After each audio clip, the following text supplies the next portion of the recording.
Maayong adlaw kanimo. Ang mensahe karon nga imong madunggan may tungod kini sa summary sa tibuok Biblia. Ang tibuok Biblia gisumari kini sa usa sa mga nagtuon sa pulong sa Dios sa tuyo nga ang tao nga makadungog makahibalo siya nga tao kung kinsa siya nga tao kung siya nga Dios ang pasultihan. Ang matag panahon nga samari sa tibuok Biblia dunay pagtan-aw ang Dios. Tuloy ka mga panahon ang samari sa tibuok Biblia. Tulo ka mga panahon ang samari sa tibuok Biblia. Paminawa, pagayo para makahibalo ka kung kinsa ka nga tao kung siya nga Dios ang pasultihan. Unang panahon nga samari sa tibuok Biblia maong panahon nga wala pa ang salat misulod sa kalibutan. Take note, ang unang panahon nga samari sa tibuok Biblia, panahon nga wala pa ang salat misulod sa kalibutan. Ug ang pagtan-aw sa Dios ni ini nga panahon sa tao, ang tao giangkon niya nga iyang anak. Mga buhat 17:29. Kinsa ang tao ni ining unang panahon nga samari sa tibuok Biblia? Anak sa Dios. Ngarita sa ikaduhang panahon nga samari sa tibuok Biblia, mao kini ang panahon nga ang sala misulod na sa kalibutan. Ug ang tao ni ini nga panahon nga ang sala misulod na sa kalibutan, kung siya nga Dios ang pasultihan, ang tao na himong anak sa Yawa. Sulat ni Apostol Juan, Kapitulo 8, versikulo 44. Ang Diyos mismo ang nagsulti nga ang tao na himong anak sa Yawa. Kinsa ang tao ni ini nga panahon nga ang sala misulod na sa kalibutan? Anak sa Yawa. Og kini nga panahon nga ikaduhang panahon nga samari sa tibuok Biblia, kadaghanan sa mga tao karon nga niya sa ato nga palibot mga anak sa Yawa. Kung maabtan ganina sila sa lawas nga kamatayon nga ang pagtan-aw sa Dios kanila mga anak sa Yawa, sigurado nga ang ilang mga kalag inferno. Kinsa ang nagsulti niya? Ang Diyos. Basin kon ikaw nga naminaw, usak ka pa sa mga anak sa Yawa nga wala lang nimo may baluwi. Gusto ang Diyos sa tao o sa matag tao gayon? Tanan. Gusto ang Diyos nga ang tanan gayon makadangat sa gitawag og repentance. Ang repentance mao na ang pagkakabig kung kaluwasan sa kalag ang hisgutan.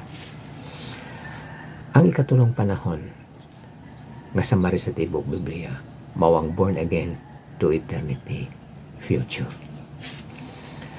Ang born again to eternity future nga ikatulong panahon nga samari sa tibuok Biblia, mauni sila ang mga katawhan nga naa na dinhing panahon na ang mga born again. Kinsa ni sila nga mga tao nga naa na sa born again to eternity future? Tanan nga gihimo na sa Dios nga mga born again. Sila na karon naa na sa gingharian sa Dios. Mangutana ko kanimo, naa ka na ba sa gingharian sa Dios? Naa ka na ba karon sa born again to eternity future nga ang pagtan-aw sa Dios kanimo na anak ka na niya pag-usap? Mao na ang born again. Himuon ka sa Dios nga maanak pag-usap tungod kay anak ka niya sa unang panahon nga samari sa tibuok Biblia nga wala pang sala misulod sa kalibutan. Nahimo lang kang anak sa Yawa sa panahon nga ang sala misulod na sa kalibutan. ug ang imong pagkanahimong anak sa yawa dili siya gusto nga magpabili na hangtod nga maabtan ka sa lawas nga kamatayon. Mangutana ko kanimo, naa ka na ba karon sa born again to eternity future nga ikatulong panahon nga sa mari sa tibok Biblia, or wala pa? Ang ilhanan nimo nga naminaw ka karon, akong ipahibaw kung naa ka na bagyod nga tinuod sa born again to eternity future.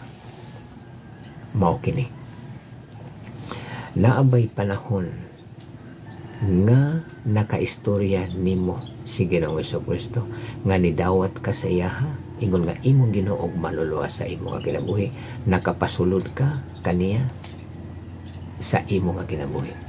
Sama sa ingon niini nga Ginoong Hesus, dawaton ka nako ingon nga akong Ginoo og maluluwa sa ako nga kinabuhi, sulod ka sa ako nga kinabuhi. Naabay panahon nga imong mahinumduman sa mga katuigan nga nanglabay nga nakadawat ka gid kang Ginoong Jesucristo, nga nakapasulod ka gid kaniya sa imo nga kinabuhi. Kung wala, ang akong masulti kanimo, sumala sa pulong sa Dios ang pagtan-aw sa Dios kanimo, anak ka pa sa yawa. Gusto ang Dios nga ang imong pagkaanak sa yawa, kabigon ka sa espiritu. Kabigon ka sa espiritu gikan sa imong pagkaanak sa yawa, ngari sa pagkamahimong bag-ong binuhat, mahimong new creature, mahimong maanak sa Diyos Amahan, pag-usap para makakita ka o makasulod sa gingarian sa Diyos. O ang pagtanaw sa Diyos kanimo, anak ka na niya, pag-usap. O kana mo ng panahon na nga makaabot ka sa born again to eternity future. Naabay panahon. Kung wala gani kay panahon nga imong mahinamduman, bisag 5 minutos lang nga imong na istorya gid si Ginoong Jesucristo nga nakapasulod ka kang Ginoong Jesucristo sa imong nga kinabuhi. Kung wala gani imong mahinumduman ang pagtan-aw sa Dios kanimo, balikon ko, anak ka sa yawa. Maabtan gani ka sa lawas nga kamatayon, nga ang pagtan-aw sa Dios kanimo, anak ka sa yawa, bisan ko nag-angkon ka nga anak ka niya, bisan nag-angkon ka nga anak ka sa Diyos, bisan nag-angkon ka nga ikaw born again, kung walay panahon nga naistorya nimo si Ginoong Hesus nga nakadawat ka, nakapasulod ka niya sa sulod sa imo nga kinabuhi, anak ka gid sa yawa. Gusto ang Diyos nga kabigon ka sa imong pagkaanak sa yawa, ngari sa pagkamahimong maanak niya pag-usap mo na ang born again. Giyahan ka nako samtang ka naminaw niini si Ginoong Jesucristo sa imo nga kinabuhi karon. Naa nagatindog, nagatuktok, nagapaabot siya nga pasudlon. Niingon si Ginoong Jesucristo nga kung dunay tao nga moabli sa pultahan o kana nga tao nagapatalingkong sa akong tingog, born again nga pagtulunan, mosulod ako kaniya. Naana sa pinadayag 3:20. Sa tao nga dili anak sa Dios, si Ginoong Jesucristo naa sa gawas. Sa tao nga born again o anak sa Dios, si Ginoong Jesucristo naa sa sulod. Maubitaw nga gipaklaro ka nako samtang ka naminaw kung nakadawat ka ba, nakapasulod ka ba kang Ginoong Jesucristo sa imo nga kinabuhi, para maila nimo nga ang pagtan-aw sa Dios kanimo, anak ka na niya, pag-usap. Kung wala gani kay panahon nga nagahin nga nakaistorya ka kang Ginoong Jesucristo nga napasulod nimo siya, sundan niya ang mga pagampo kay para kini kanimo. Ginoong Hesus, kikinahanglan ko ikaw Ako nagaabli sa pultahan sa akong kasing-kasing o kinabuhi o dawaton ko ikaw ingon nga akong Ginoo og manluluwas. Sulod ka karon kanako Ginoong Hesus sa ako nga kinabuhi. Salamat sa kapasayloan sa akong mga sala o paghatag mo karon kanako sa kinabuhi nga walay katapusan. Salamat nga aniya ka na sa sulod sa ako nga kinabuhi. Ginoong Hesus, himo ako nga tao sumala sa imo nga kabubuton tapos ako karon nga gihimo nga born again. Amen.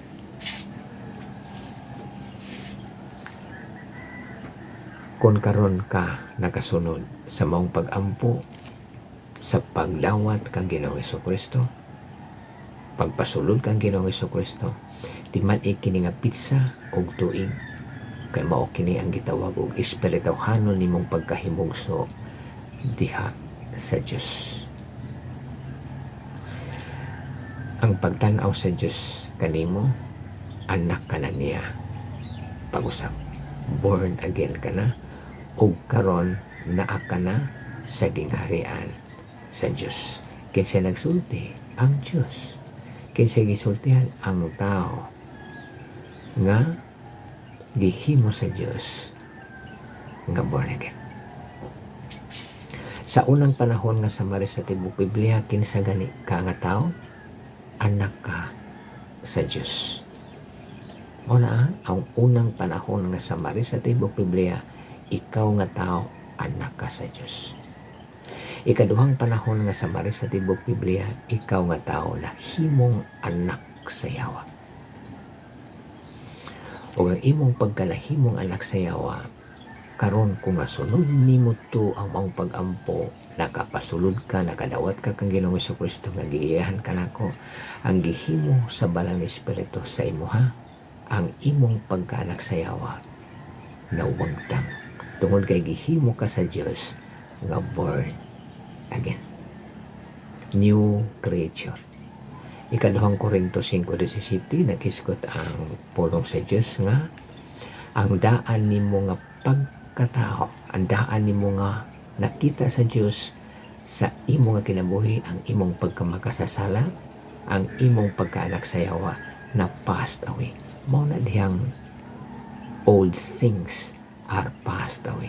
Kinsa nagsulti nga ang imong pagkaanak sa Yawa nawagtang, ang imong pagkamakasasala na passed away. Ang Dios nganong nawagtang tungod kay gihimo ka sa Dios nga bag-ong binuhat. Kanang bag-ong binuhat mauna nga gihimo ka niya nga new, maunang born again. Gihimo ka niya nga giutro pagka-anak niya, kay anak ka niya sa una sa wala pang sala misulod sa kalibutan. Mao na ang born again, mo nang pulong nga again, giutro ka niya paghimo nga anak, kay anak ka niya sa una. Nahimo lang kang anak sa Yawa, nahimo kang anak sa Yawa sa panahon nga ang sala misulod sa kalibutan. O gusto ang Dios nga himuon ka niya nga maanak niya pag-usap. O gihimo ka na sa Dios karon kung nasunod to nimo ang maong pagampo. Ilista gini sa imong Biblia. Kung wala kay Biblia, i-secure gid ang Biblia para kung makalimot ka na kay matan-aw nga panahon kung kanus agid ka gihimo sa Dios nga born again. Asa si Ginoong Hesukristo karon sa imo nga kinabuhi kung nasunod to nimo ang maong pagampo.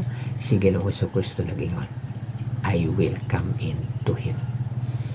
Kinsa nang kaniya, Him?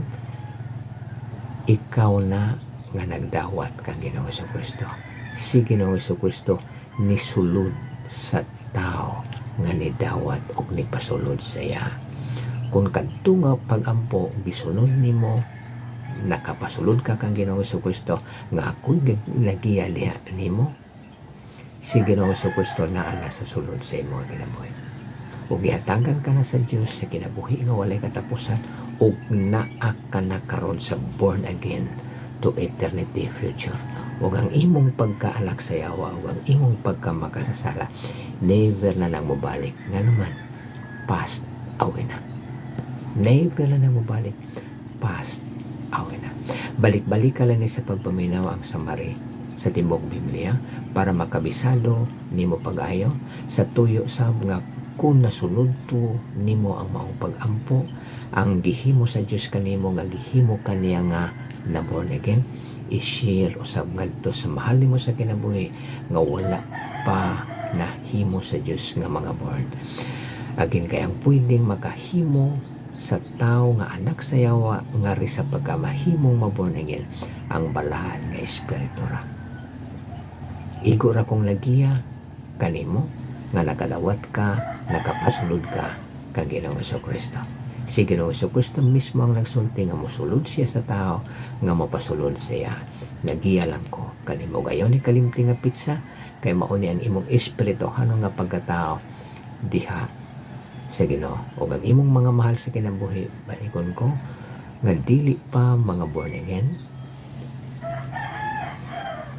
imo lang ipabati lang mensahe ngadto kanila og inon gid nimo sila nga sundon ang mong pag-ampo, pasuldon si Ginoong Jesucristo dawaton kay maulay bugtong paagi nga naa sa pulong sa Dios nga si Ginoong Jesucristo mosulod. O ang Diyos na mao'y mahibalo sa pagprodusar o pagtuo nga kinasing-kasing nga ang pagdawat o ang pagpasulod mahimong tugma gid sa nakita sa Diyos sa kinabuhi sa maong tao. Daghang salamat.